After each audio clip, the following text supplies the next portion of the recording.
Cancel your baby's first birthday. Your brother's party is the priority, Dad texted. I said fine. They had no idea we booked a private venue with a real photographer. When the pictures hit, my dad suddenly wanted family time. My name is Nathan, and I need to tell you something about my wife before I tell you anything about my family. Because if you don't understand Jenna first, none of this story makes sense. I met Jenna when I was 26. She was working the front desk at a physical therapy clinic while finishing her degree at night. She had this way of talking to people that made them feel like the most important person in the room. Not because she was performing, because she actually listened. She remembered your name after hearing it once. She remembered your dog's name after hearing it once. She remembered that you mentioned your mom was having surgery, and she'd ask about it 3 weeks later like it had been sitting in her mind the whole time. That's who Jenna is. Genuine in a way that makes fake people deeply uncomfortable. Jenna didn't grow up with money. She didn't grow up with a family name or connections or a safety net. She grew up in foster care. 3 homes before she was 12. She doesn't talk about it much. Not because she's ashamed. Because she decided a long time ago that where she came from wasn't going to define where she ended up. By the time I met her, she'd put herself through school, built a small life that was entirely hers, and carried herself with the kind of quiet confidence that you can't buy or inherit. You either have it or you don't. Jenna has it. I knew within 3 months that I was going to marry her. Not because of some dramatic moment. Because every single day with her felt like the first honest day of my life. I proposed after a year. She said yes before I finished the sentence. Now let me tell you about my family. Because that's where the story gets complicated. My father, Frank, is 68 years old. Retired contractor. Big hands, bigger opinions, and the kind of pride that makes a man choose being right over being close to the people he loves. My mother passed when I was 19. Ovarian cancer. Quick and cruel. After she died, something in Frank hardened. He'd always been tough, but Mom softened the edges. Without her, the edges became walls. And those walls had rules. You respect the patriarch. You show up when told. You don't question. You don't challenge. You fall in line. Here's something most people don't know about Frank. Mom wasn't his first marriage. Before her, there was a woman named Laura. Frank married Laura in his early 20s. Laura was independent, headstrong, didn't play small. She challenged Frank on everything, called him out when he was wrong, and refused to shrink herself to fit inside his expectations. Frank couldn't handle it. Or maybe Laura couldn't handle him. Either way, she left, walked out after 3 years, and never looked back. That rejection planted something in Frank that never stopped growing. A fear of being left by a woman he couldn't control. A need to be the authority that nobody questions. And a deep, almost allergic reaction to any woman who reminded him of the one who got away. When I brought Jenna home for the first time, I watched Frank's face carefully. I saw it happen in real time. The moment Jenna spoke up at the dinner table, disagreed with something Frank said about politics, and didn't back down when he pushed, I saw something flicker behind his eyes. Not anger. Recognition. He was looking at Jenna, but he was seeing Laura. And from that day forward, Jenna was never going to be good enough for Frank. Not because of anything she did. Because of something someone else did 30 years before Jenna ever existed. Then there's my brother, Craig. 3 years older. Married to Angela. Craig is what I'd call a comfortable man. He doesn't lead. He follows whoever's in charge and calls it loyalty. When Dad says jump, Craig asks how high and then tells everyone he chose to jump on his own. He's not cruel. He's just absent. Empty in a way that lets other people fill him up with whatever serves them. And the person who fills Craig up the most is Angela. Angela. Where do I even begin with Angela? Angela is the kind of person who walks into a room and reads it like a blueprint. She figures out who matters, who has power, and exactly what she needs to say to position herself at the center. With Frank, she was flawless from day one. She studied that man like a final exam. Figured out that Frank needed a daughter-in-law who made him feel like the king of the family. So that's exactly what she became. Soft-spoken around him. Agreeable. Always nodding. You're so right, Frank. I don't know how you see things so clearly. I wish everyone had your wisdom. She cooked for him on holidays. She called him just to ask how his back was feeling. She made him feel like the patriarch he desperately needed to be after Laura left and after Mom died. And Frank ate it up. Every single bite. Angela became the golden daughter-in-law. The one Frank bragged about. The one he introduced to friends as my son's incredible wife. Meanwhile, Jenna was Nathan's wife. Not even a name, just a title attached to mine. But here's the thing about Angela. The version Frank saw was a character, a performance. Behind closed doors, Angela was someone else entirely. Cold, calculated, and surgically focused on one goal, making sure she was the favorite and Jenna was the outsider. She worked at it constantly. Small moves, consistent moves, the kind of moves that seem like nothing in isolation but form a pattern when you step back and look at the full picture. She would twist Jenna's words to Frank. Jenna once said casually at dinner, "Frank looks tired tonight. I hope he's taking care of himself." A normal, caring observation. Angela pulled Frank aside later that week and told him, "Jenna was saying you look old and weak." I told her that's not right to say. I stuck up for you. Frank never asked Jenna about it. He just filed it away under things that confirm what I already believe. She would exclude Jenna from group chats and planning threads for family events, then say, "Oh, I thought someone added you. My bad, girl." Every time. Same excuse. Same sweet voice. Same result. Jenna was always the last to know about everything. She would compare herself to Jenna in front of Frank, but wrap it in fake humility. I know I'm not as outspoken as Jenna, but I just believe in showing respect quietly. That sentence sounds innocent. But what Frank heard was, Angela is respectful. Jenna is not. And the worst one, the one that did the most damage. Angela told Frank privately that Jenna had said, "I don't know why Nathan still bothers with his dad. The man has nothing to offer us." Jenna never said that. She would never say that. But Frank believed it instantly, because it confirmed every fear Laura left behind. That a strong woman would take his son away. That she didn't respect him. That he was disposable. Angela planted that lie like a seed and let Frank's own trauma water it into a tree that blocked out every bit of sunlight Jenna ever tried to bring into that family. Jenna had no idea any of this was happening. She just knew that no matter how hard she tried, Frank looked through her like she wasn't there. She'd cook for holidays and Frank would compliment Angela's dish. She'd buy him thoughtful gifts and he'd set them aside without opening them. She'd try to start conversations and he'd give her one-word answers before turning to Angela with a full smile. Jenna didn't understand the why. She just felt the what. And the what was, "You're invisible here. Now, I need you to understand something about me. I'm not the kind of man who lets things slide because I'm scared. I let things slide because I was watching. I was learning the pattern. I was figuring out who was who and what was what before I made a single move. Because my mother raised me to be thoughtful, not reactive. And Jenna married me because she trusted me to protect our family the right way, not the loud way. But there were moments that tested me. 3 moments specifically that I filed away and never forgot. The first was when Jenna was pregnant with our daughter. We'd been keeping it quiet until we were ready to share. We planned to announce it at a family dinner. Told everyone to come. Said we had something important. We were nervous. Excited. Jenna had bought a little onesie to show everyone. We got to the dinner, and right before Jenna could say anything, Craig stood up and announced that Angela had gotten a big promotion at work. Frank lit up like a fireworks show. Clapped Craig on the back. Hugged Angela. Spent the next 15 minutes asking Angela about the new role, the salary, the title. By the time the energy settled and Jenna said, "We're expecting a baby," the room was already spent. Frank looked at us, nodded, and said, "Oh, that's nice." 2 words.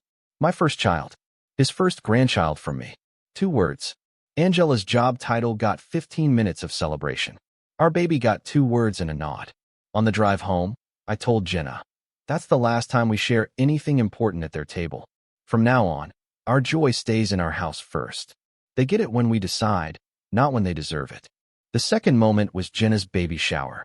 She'd been planning it for weeks. It was important to her because she'd never had family celebrations growing up. This was her first real one. Angela volunteered to help organize. Jenna was touched. She thought maybe Angela was warming up to her. Instead, Angela quietly moved the date of the shower to the same weekend Frank had planned a lake trip for the family. When Jenna brought it up, Frank said, "The lake trip was already set. You can do the shower another time." Half the family went to the lake. Jenna's baby shower had 8 people. 8. Meanwhile, Angela posted photos from the lake trip all over social media that same afternoon. Smiling faces, family fun, blessed captions. Jenna saw them that night while cleaning up the decorations from her half-empty shower. She didn't say anything. She just went to our room, sat on the bed, and cried. Not loud, just quiet tears running down her face while she held her belly. I sat next to her, held her hand, and said, "I'm going to remember this. Not to get angry, to get clear." And I meant it. Something crystallized in me that night. I wasn't going to react. I was going to wait. And when the right moment came, I was going to build something so undeniable that nobody could look away from it. The third moment was when our daughter Elise was born. I called everyone from the hospital. Frank came, stayed 20 minutes, said she's cute, checked his watch, and told us he had dinner plans with Craig and Angela. 20 minutes for his granddaughter's first breath on Earth. When Angela had her son, Tyler, 2 years before that, Frank was at the hospital for 9 hours. Brought flowers, brought food, brought a video camera like it was a documentary. My daughter got 20 minutes, and as she's cute. Craig and Angela never showed up at all. Angela texted congrats with a balloon emoji. I looked at that text sitting in the hospital room, holding my newborn daughter, and I thought, this is who they are. Not who they might become, who they are. And I'm done hoping for different. After that, I didn't pull away dramatically. I didn't announce anything. I just quietly shifted. I stopped calling Frank every week. I stopped trying to include Craig and Angela in our plans. I stopped going out of my way to be present at their events. I showed up when it made sense. I was polite. But the effort, the hoping, the trying to earn a seat at a table that didn't want me there, that stopped. And nobody noticed.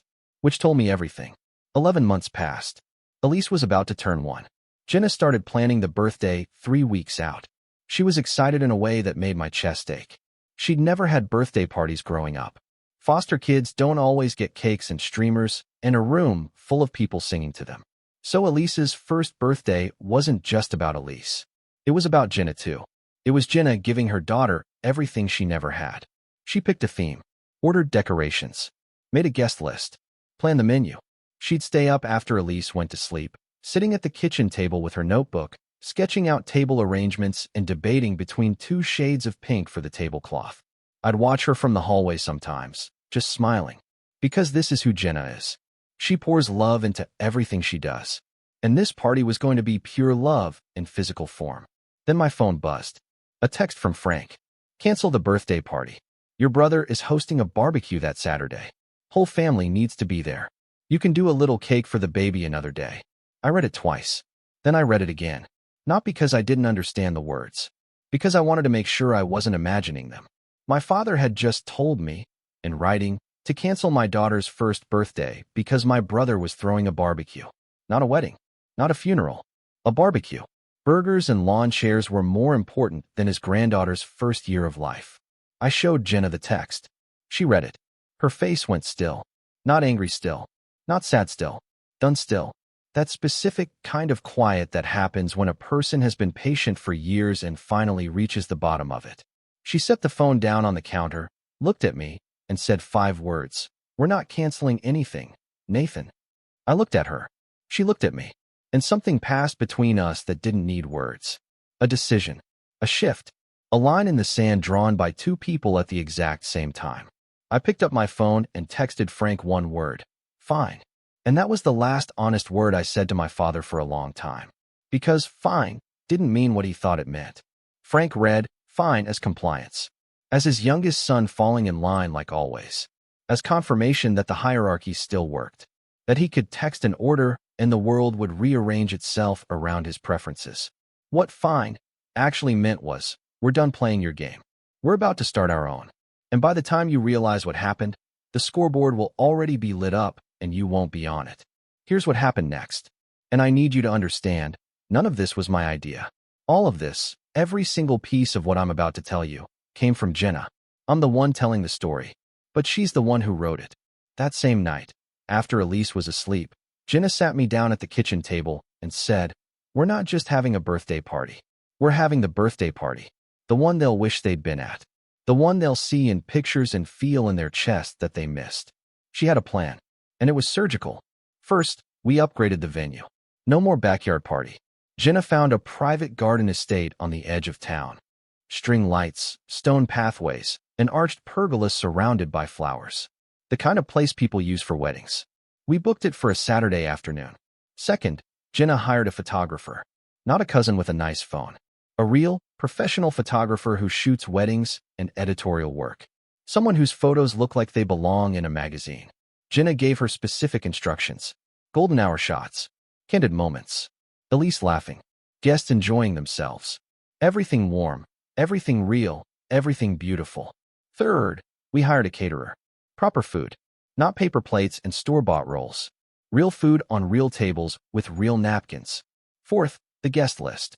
This was the most important part. Jenna invited our actual community. Our friends. Her co-workers. My co-workers. Jenna's foster sister who she'd stayed close with.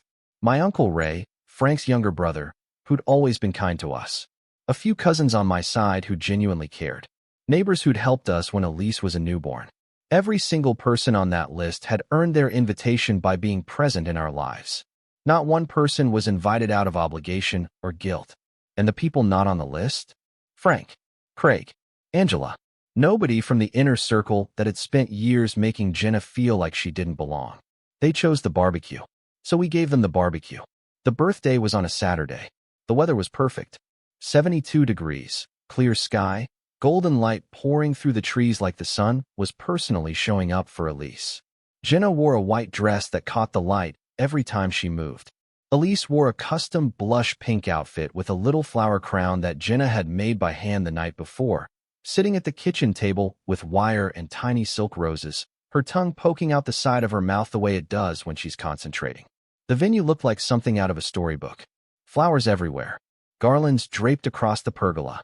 A 3-tier cake with Elise's name in gold lettering. A dessert table with macarons and mini cupcakes and fruit arranged like artwork. A balloon arch in soft pinks and whites. Music playing softly from a speaker hidden behind the floral display. And people.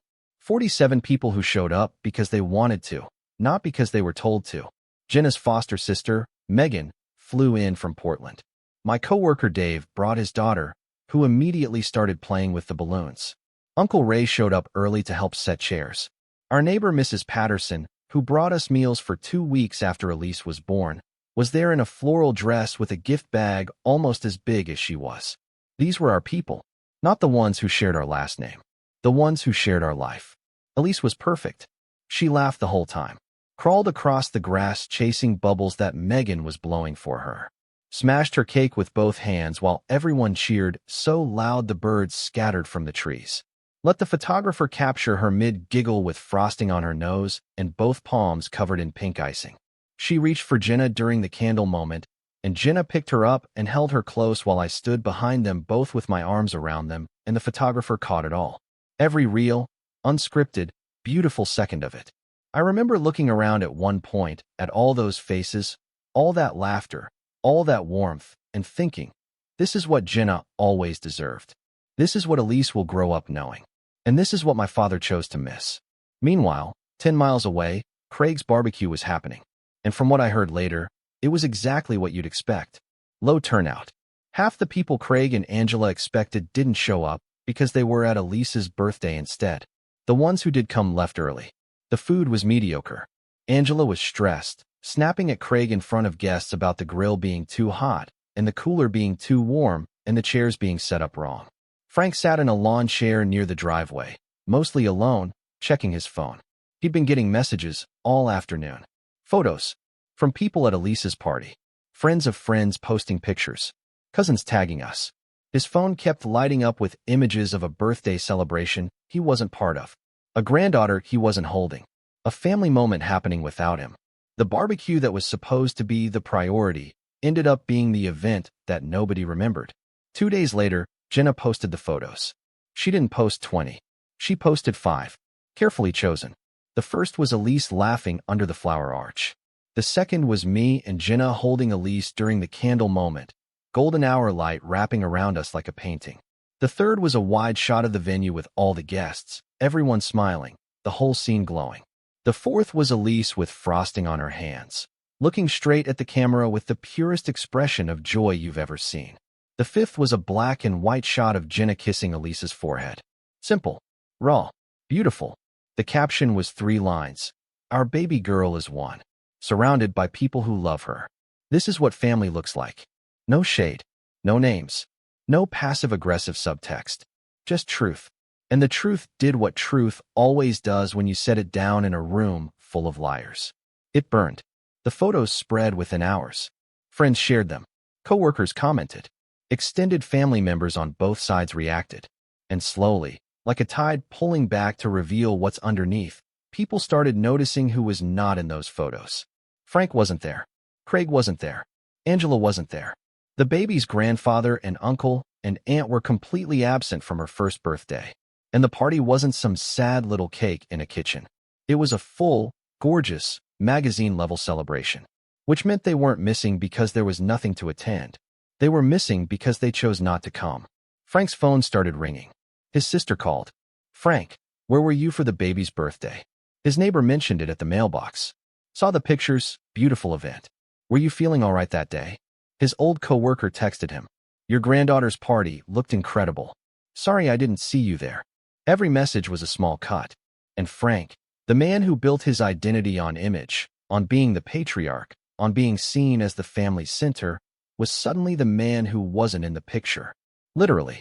But here's where it got worse for Angela. Angela had already done damage control. Before the photos even went up, she had told her side of the family that Nathan and Jenna wanted a small, private birthday and specifically said family wasn't needed. She told her own mother that. Told her cousins. Told anyone who might ask why she wasn't there. She had the cover story locked and loaded. Then the photos dropped. 47 guests. A 3-tier cake. A garden estate venue. A professional photographer. That doesn't look like small and private. That looks like the exact opposite of small and private. Angela's own mother called her the next morning. "That doesn't look like a small party to me, Angela. That looks like a party you weren't invited to." Angela tried to explain. Fumbled her words. Made excuses. But the photos were right there. Undeniable. Beautiful. Full of people who clearly loved Elise. And Angela wasn't in a single one of them. Her lie collapsed publicly. And the thing about Angela is she'd spent years building her image as the sweet, caring, devoted family member. One exposed lie cracked the whole foundation. Her own family started asking questions. If she lied about this, what else did she lie about? That question, once planted, grows on its own.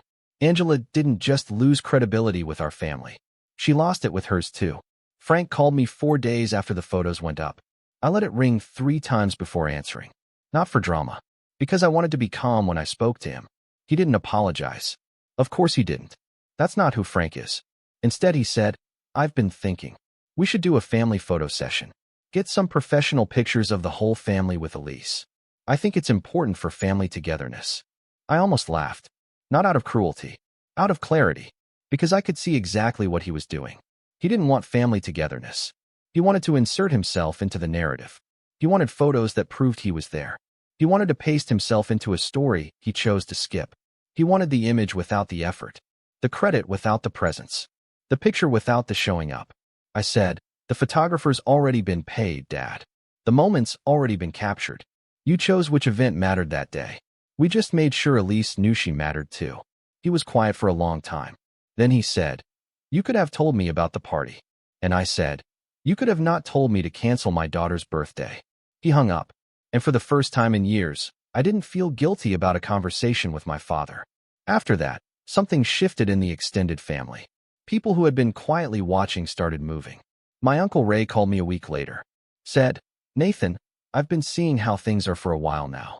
I should have said something sooner." He started inviting us to his side of the family's events. Cookouts, holiday dinners, Sunday brunches. Cousins I hadn't talked to in years reached out. Not out of pity, out of recognition. They'd seen the dynamic. They'd watched Frank and Craig and Angela operate. And the birthday photos were the thing that finally made them say, "Enough of this." Jenna and I slowly built a new circle within the family. One based on showing up, not performing. One where Elise was celebrated, not tolerated. One where Jenna was welcomed by name, not introduced as an afterthought. And Frank, who had always been the gatekeeper, the one who decided who was in and who was out, suddenly found himself standing outside a gate he didn't even know had been built. 3 weeks after the birthday, Frank had a health scare. Chest pains at home. Craig drove him to the ER. They ran tests. It wasn't a heart attack, but the doctors told him his blood pressure was dangerously high and he needed to make serious changes. He spent 1 night in the hospital. I found out through Uncle Ray, not through Frank or Craig. Nobody called me. I went to the hospital anyway. Not because I owed them. Because he's my father. And despite everything, I meant what I told Jenna the day Elise was born. I won't become the kind of person they are just because they made me feel like I should. I walked into his hospital room. Craig was there. Angela was there. The room got tense the second I entered. Angela wouldn't make eye contact. She suddenly became very interested in the pattern on the floor tiles. Craig shifted in his chair and cleared his throat like he was about to say something, but couldn't find the words. Frank looked at me from the bed, and for the first time in years, I didn't see the patriarch. I didn't see the man who controlled Thanksgiving seating arrangements and decided whose birthday mattered. I saw an old man in a hospital gown who looked smaller than I remembered, thinner. His hands were resting on the blanket, and they looked fragile in a way I'd never noticed before. I sat with him for an hour. Didn't bring up the birthday. Didn't bring up the photos. Didn't bring up any of it. Just sat there. Asked him how he was feeling. Listened. And when I left, Frank grabbed my wrist and said, "Thank you for coming." 3 words. But they were the most honest 3 words he'd said to me in years. Over the next few weeks, Frank started calling. Not about logistics. Not about events or obligations. Just to talk. He'd ask about Elise. Ask what new things she was doing. Ask about Jenna. The first time he asked, "How's Jenna doing?" I had to pause because I wasn't sure I'd ever heard him say her name with genuine interest before. The conversations were short. Careful. Like a man walking across ice he wasn't sure would hold him. But they were real. And that was more than I'd gotten in years. Then one evening, Frank called and said something that stopped me in my tracks.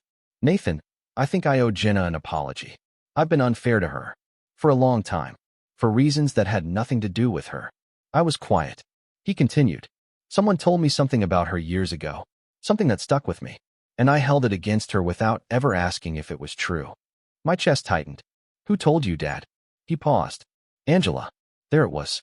The lie that had been rotting the foundation of our family for years. The thing Jenna never said. That Angela made up. That Frank believed because his trauma made him want to believe it. And now, sitting in the aftermath of a health scare and the loneliest few weeks of his life, Frank was finally seeing the architecture of the manipulation that had been built around him. I didn't explode. I didn't say, "I told you so." I said, "Dad, Jenna has never said a disrespectful word about you. Not once. She tried for years to connect with you. You shut her out. And you shut her out because someone lied to you. And that someone has been lying to you about a lot of things for a very long time." Frank was quiet.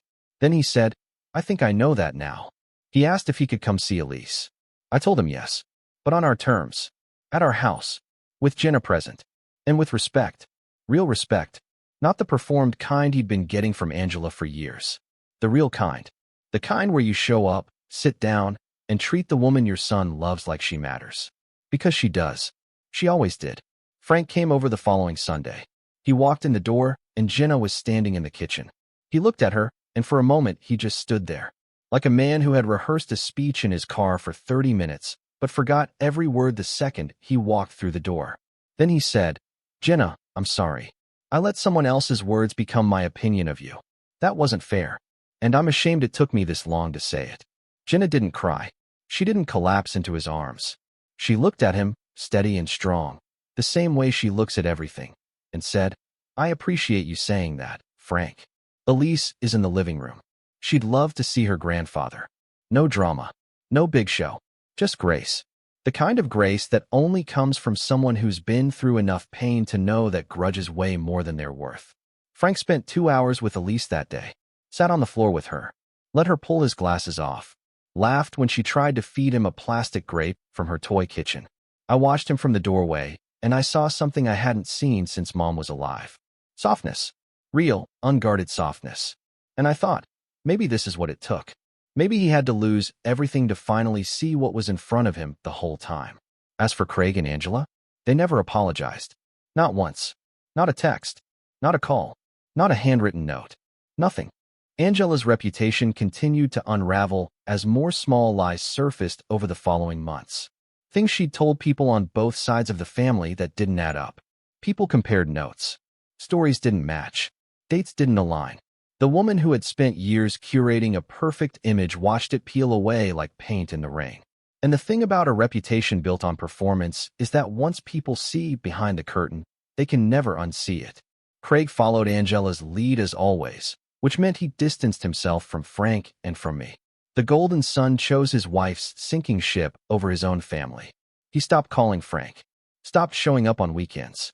The man who used to sit next to Dad at every gathering became a name nobody mentioned at dinner anymore. And Frank, for the first time in his life, let him go without chasing. Because Frank had finally learned the difference between the son who performed and the son who showed up. The barbecue was the last event Craig and Angela ever hosted that anyone cared about. And even that one, nobody really cared about. A few months after that Sunday visit, Jenna was sitting on the couch editing the last few birthday photos on her laptop. Elise was on the floor, stacking blocks and knocking them over and laughing every single time like it was the funniest thing in the world.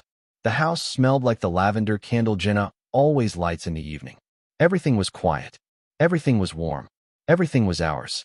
I sat down next to Jenna and looked at the screen. A photo of Elise laughing under the flower arch golden light. Pure joy. Not a single person in that photo was forced to come. Not a single smile was faked. Every face was there by choice. Jenna looked at me and said, "She's going to grow up knowing what real love looks like. Not the performed kind. The showing up kind." And I said, "Yeah, she is." I looked at the framed photo on our wall. The one from the birthday. Elise, Jenna, and me. Golden hour. Surrounded by everyone who chose us. And I thought about my father's text. Cancel the birthday. I thought about how I typed fine and how he read it as surrender. And I thought about how the greatest thing I ever did for my daughter wasn't the party. It wasn't the venue or the photographer or the cake. It was the decision. The decision to stop shrinking my family to fit inside someone else's definition of what matters. They told me to cancel my daughter's first birthday. I said fine. Then I gave her the one thing they never gave me. A room full of people who actually wanted to be there. And if you're out there right now, planning something beautiful for someone you love, and someone in your life tells you it's not important, that it can wait, that something else should come first, let me tell you this. Don't argue. Don't fight. Don't beg for permission. Just build something so beautiful that the truth can't hide from it anymore. You don't need them in the picture. You just need the picture to be real. And when they call you later asking for family time, you'll know exactly what that means. It means they finally saw what they missed. And missing it was their choice, not yours. If this story touched something inside you, hit that like button, subscribe, and share it with someone who needs to hear it today. Because somewhere right now, there's a Jenna sitting at a table where she's invisible. And maybe this story is the thing that reminds her she was never too much. They were just not enough. I'll see you in the next one.